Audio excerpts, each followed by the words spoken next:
All right, so you guys have sent us some really, really interesting stuff. I'm talking about writings by and about Julius Evola and Rene Guenon. Yeah, these two, they were all about something called traditionalism, and that's what we're going to unpack today. All right, so what does that even mean? Where did these ideas come from? And more importantly, why should you care? Well, we've got some pretty incredible material to work with. Oh, yeah. We're talking excerpts from a book by Evola, all about Guenon, Wow. plus some personal letters that they actually exchanged. It's like we're getting a backstage pass. Totally, to the minds of these intellectual heavyweights. All right, so today our deep dive, it's all about exploring Guénon's critique of the modern world.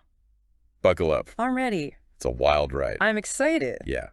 We're also going to uncover his vision of what he called traditional societies. Okay. And we'll even get into some, personal details and disagreements that were revealed in their letters. I love it. You know, what's so fascinating about Guenon is that this guy, he chose to live in Cairo, Egypt, totally removed from, the European scene. Interesting. And instead of trying to come up with his own, theories or opinions or whatever, he dedicated his whole life to transmitting this, universal, timeless body of principles. So it's almost like he was saying, forget trends, forget fads, I'm into something deeper here. Totally. He was like, this is a truth bigger than me. Huge. Okay, so how did that shape his view of our modern world? Well, Guénon's core argument, it's basically that the modern world, it's having a major meltdown. Okay. Because we've lost touch with, where he called it metaphysical reality. Think of it kind of like the source code of existence. The underlying principles that shape everything. And he saw this disconnect as the root of so many of our modern struggles. Wars, the environmental crisis. You name it, yeah. Okay, so it's not just about rejecting materialism, but it's about reconnecting to this deeper, more fundamental level of reality. But what did he think we were missing out on? What's so special about this metaphysical reality? Well, that is the million-dollar question. Right. Guénon, he believed that this metaphysical reality, it's not something you can touch or see. Gotcha. It's this realm of pure ideas and principles. Okay. More real to him than the physical world that we experience. Wow. Yeah. And he believed that traditional civilizations throughout history, they had a way of accessing this reality. So are we talking pyramids, ancient rituals, secret societies, that kind of thing? Oh, you got it. Okay. Guénon pointed to things like ancient myths and symbols, even social structures, as evidence of this connection. He believed that these civilizations, they developed what he called traditional sciences, ways of understanding the world based on kind of universal principles, a divine blueprint. So a totally different approach than our modern scientific method, which is all about observation and experimentation. Exactly, yeah. Guénon argued that modern science, it's great for figuring out how things work. Yeah. On a physical level, but it can't really grasp these deeper metaphysical principles. It's almost like you're trying to understand a poem by just analyzing the letters on the page. Whoa, that is deep. So to Guénon, it's not just about knowledge, it's about understanding the meaning behind it all. And he saw this loss of meaning as having a huge impact on our social and political lives. Absolutely, he did. Yeah. Guénon, he believed that traditional societies, think like medieval Europe, ancient India, or tribal cultures. Gotcha. They were structured in a way that reflected this metaphysical order. Okay. And he pointed to ideas like hierarchy, aristocracy, and the principle of sum cuique. It's Latin for to each his own, as examples of this. So everyone has their place, their role to play, Right. all contributing to a greater whole. Right. And it's not about oppressing people or anything like that. It's about recognizing that everyone, they have different talents, different capacities. Yeah. And society, it functions best when those differences are acknowledged and harnessed for the good of all.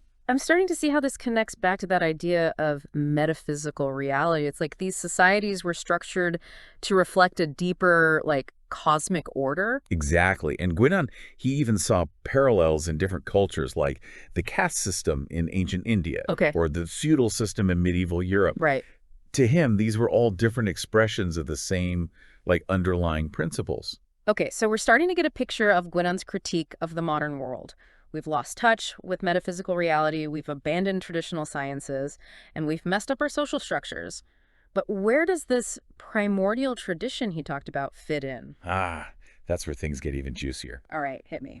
Guénon believed that beneath all the different religions and traditions, Throughout history, yeah, there's like a single underlying primordial tradition, a core set of like universal truths that they all tap into. So like a spiritual common denominator. Yes, Yeah. exactly. I like it. And a key aspect of this primordial tradition is the convergence of spiritual and royal authority. And Guenon, he explored this in his book, The King of the World, where he looks at this idea of a universal ruler. Oh, interesting. Across different cultures. So a king who's not just like a political leader, but also a spiritual guide. Exactly. And this all connects back to his cyclical view of history. Okay. The idea that civilizations, they rise and fall according to cosmic laws. Yeah. And that this central spiritual authority helps guide the flow of events. Okay, I'm starting to see how all these pieces fit together. But we've been focusing so much on Guenon. Where does Julius Evola come in? Well, Evola, he was another really key figure in the traditionalist movement. Yeah. He and Guenon, they were actually close friends, and they exchanged tons of letters.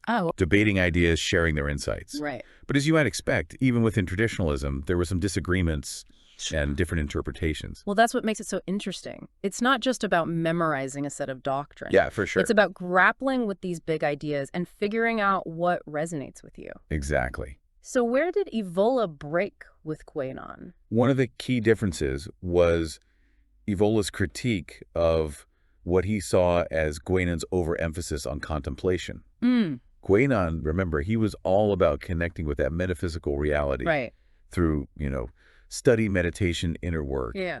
But Evola, he felt that was only half the picture.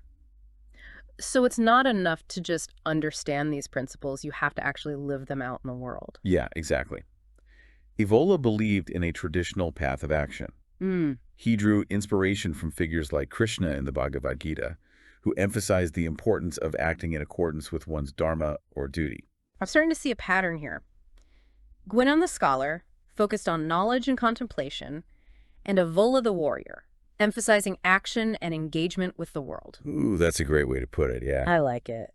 And this difference in emphasis, it even extended to their views on spiritual authority as well. Okay. While Guenon, he focused on a more, like, priestly or Brahmanic type of authority. Yeah. Evola pointed to examples of traditional societies where the highest authority was, like, a warrior king or emperor. Oh, more of like a blend of spiritual and temporal power. It's like Game of Thrones meets ancient philosophy. I love that. Yeah, right. And this brings us to another key point of divergence. Their views on initiatory organizations, especially in the modern world. Okay. Guenon, he saw potential in groups like Freemasonry. Really? Even though, he recognized they had become kind of corrupted. Yeah. But Evola, he was much more critical. He saw them as, like, fundamentally flawed. So two different paths within traditionalism. One focused on working within existing structures, the other on forging a new path. Yeah. This is getting really interesting. I can't wait to dive deeper. Me too.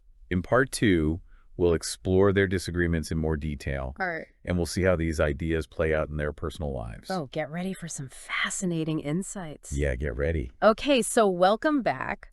We are like knee-deep in this traditionalism thing with Rene Guenon and Julius Evola, and honestly, it's a lot. It is a lot to wrap your head around. Right. It is. We've covered their critiques of the modern world, their visions for how society should be structured, but how does any of this apply to us in the 21st century? Is this just like a nostalgic trip to the past, or can these ideas actually help us navigate the craziness of like modern life? It's the big so what question, right? Totally. And both Guenon and Evola, they were grappling with it too. Okay.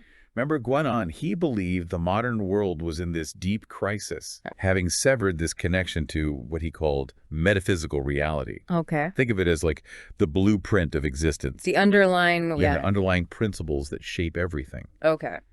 And he saw this disconnect reflected in everything are fragmented social structures, the limitations of modern science. It's like we've built a society that ignores the foundation it's supposed to stand on. So if we're so disconnected from this metaphysical reality, how do we even begin to find our way back? Right. Especially in a world that's obsessed with the material, the tangible, the right here, right now. Well, you've hit on the challenge. Yeah. Guenon himself, he grew increasingly pessimistic about the possibility of like large-scale societal change. Okay. He really started to focus on the idea of like small, elite groups preserving this flame of traditional knowledge. It's almost like those seed banks that protect biodiversity. Yeah, exactly. Keep the wisdom alive, even if the wider world's not ready for it. Yeah, keeping the wisdom alive, even just within a select few. So more of a retreat from the world rather than trying to fix it. That might sound a bit defeatist to some people. Yeah, I can see that. But remember, even in those small groups, the focus was still on cultivating that connection to the metaphysical. Right. Through study, contemplation, mastering those traditional sciences that we talked about earlier. Okay. But, you brought up a really good point earlier. Didn't Evola criticize this emphasis on just thinking and meditating? Yeah. He seemed to think traditionalism needed to be more active, more engaged with the world. Like, what's the point of all this knowledge if you're not going to do anything with it? Yeah, exactly. Right. And that's where Evola's ideas might resonate more with people who feel a sense of urgency about the state of the world. Okay. He didn't think traditionalism should be confined to dusty libraries or, secret societies. Right. He thought it should be a living, breathing force in our lives, even in the midst of what he called it the Kali Yuga. The Dark Age. The Dark Age, according to Hindu cosmology. Gotcha. Okay, so how does that translate into action? What would it actually look like to follow Evola's traditional path of action in today's world? Well, it's a question each person has to grapple with, guided by the principles of tradition as they understand them. Okay. But Evola's work, it does give us some clues. Yeah. For him, it starts with self-overcoming. Okay. Cultivating inner strength and discipline in a culture that often encourages, indulgence and passivity. Think about how much we're bombarded with ads and messages telling us to just consume and distract ourselves and just tune out. Yeah, exactly. Right. Evola's path is about resisting that. It's like a spiritual resistance movement. Yeah. Pushing back against the forces that want to keep us, dumbed down and distracted. I like that, yeah. I like it. And this resistance, it takes two forms, inner work and outward action. Evola believed in doing meaningful work, striving for excellence in whatever you do, holding yourself to these high standards of honor and integrity, even when the world around you doesn't. Right. It's about embodying those traditional virtues in your daily life. So it's not about running away from the world, but about engaging with it in a way that reflects those traditional values. Exactly, yeah. And this extends to the social and political realms as well.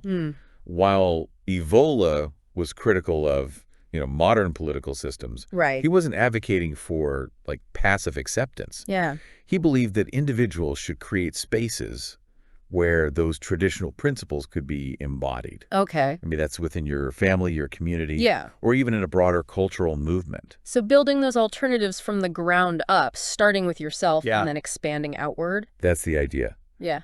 But it requires discernment, being able to distinguish between what's truly traditional and what's just like an empty shell or a distortion of the real thing. Right. Clinging to outdated structures just because they're old isn't the answer. That makes sense. You have to adapt to the times while still holding on to those core principles. Yeah. But where does that way of the left hand that Evola talked about, where does that fit into all of this? Oh, yeah. That always sounded kind of mysterious and maybe even a little dangerous. It is definitely the path less traveled. Yeah. Remember, this path emphasizes individual effort and a willingness to challenge norms, even within a traditional context. Okay. It's not about blindly following the rules. It's about finding what's essential. Yeah. And adapting it to your own life and your own circumstances. So you need a deep understanding of the principles, but also the guts to apply them in new and creative ways. Yeah. That sounds pretty demanding. It is. It is. Right. And this brings us back to something both Guenon and Evola emphasized, spiritual realization. Traditionalism isn't just an intellectual exercise or a social program. Right. It's about this inner transformation, a process of waking up to this higher reality. Okay, so how does this spiritual awakening connect to the traditional path of action that Evola was talking about? Right. Are we talking meditation retreats or something?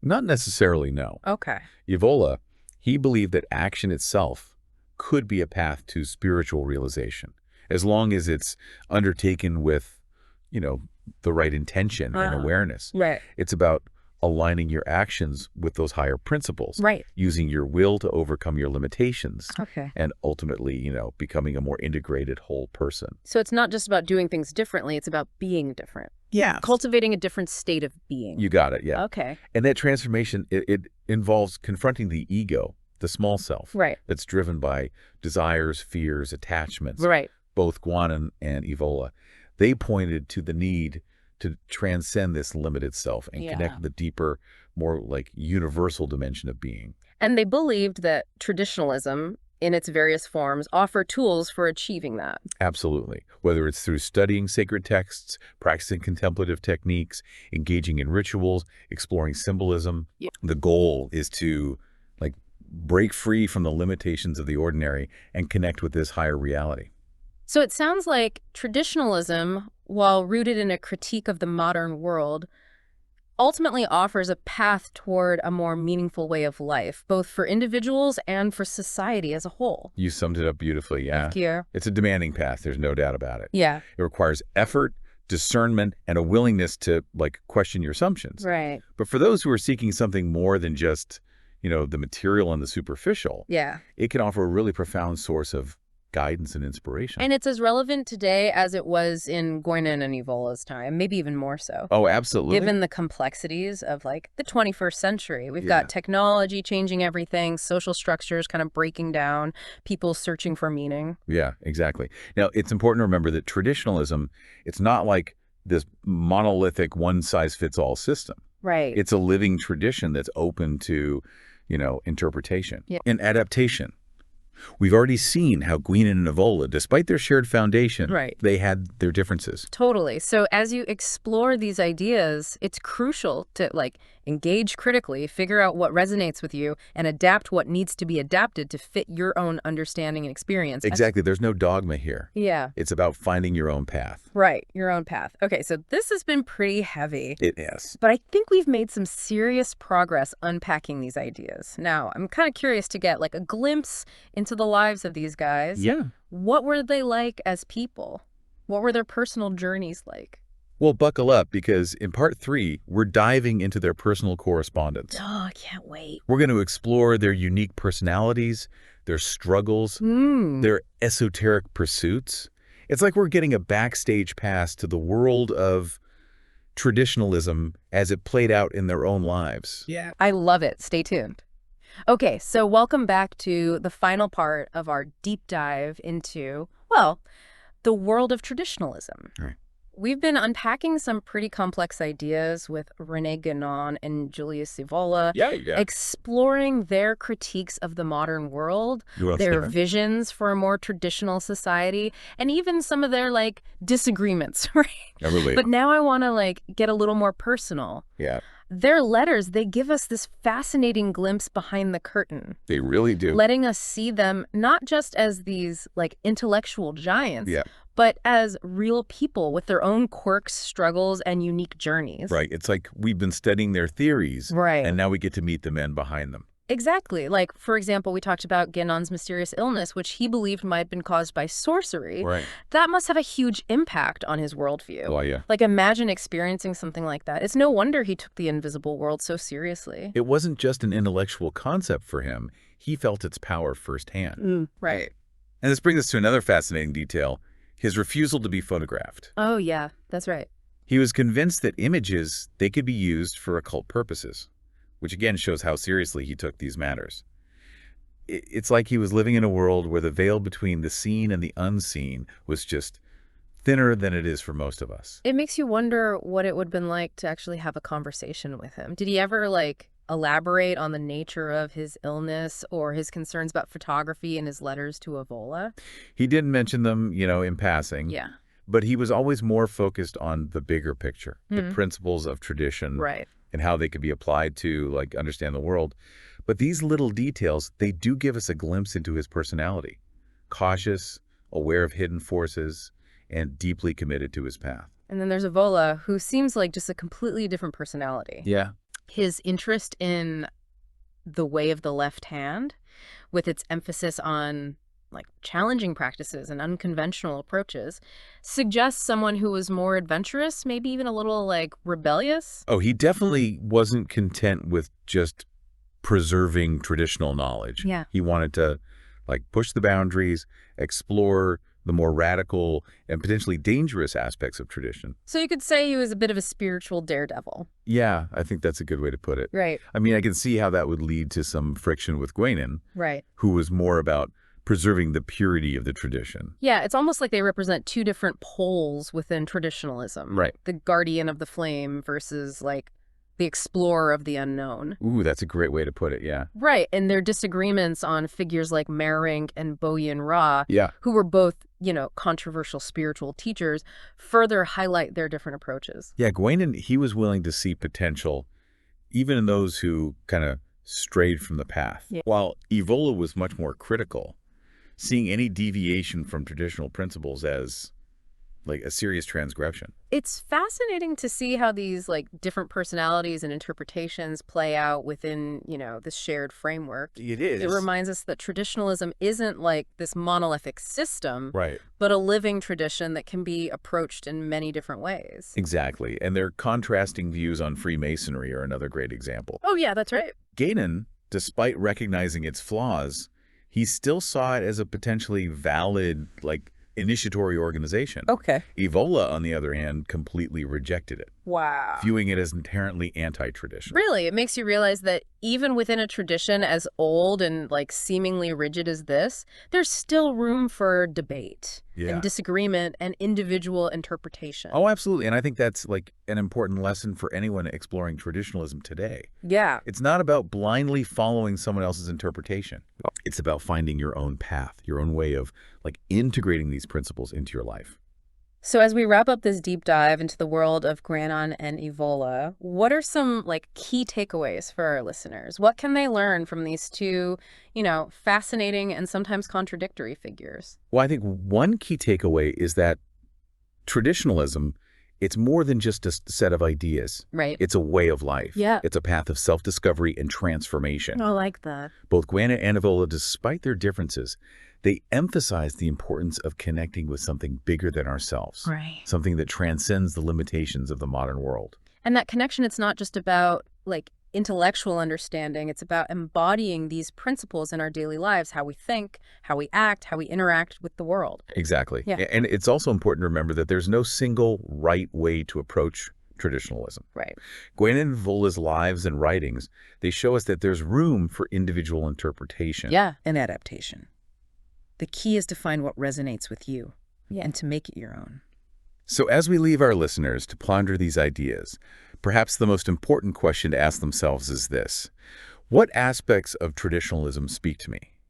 How can I use these principles to navigate the complexities of the modern world and create a more meaningful and fulfilling life? That's a great question to end on. We hope this deep dive has sparked your curiosity and inspired you to, continue exploring the rich and complex world of traditionalism. Thanks for joining us on this journey. Until next time, keep diving deep.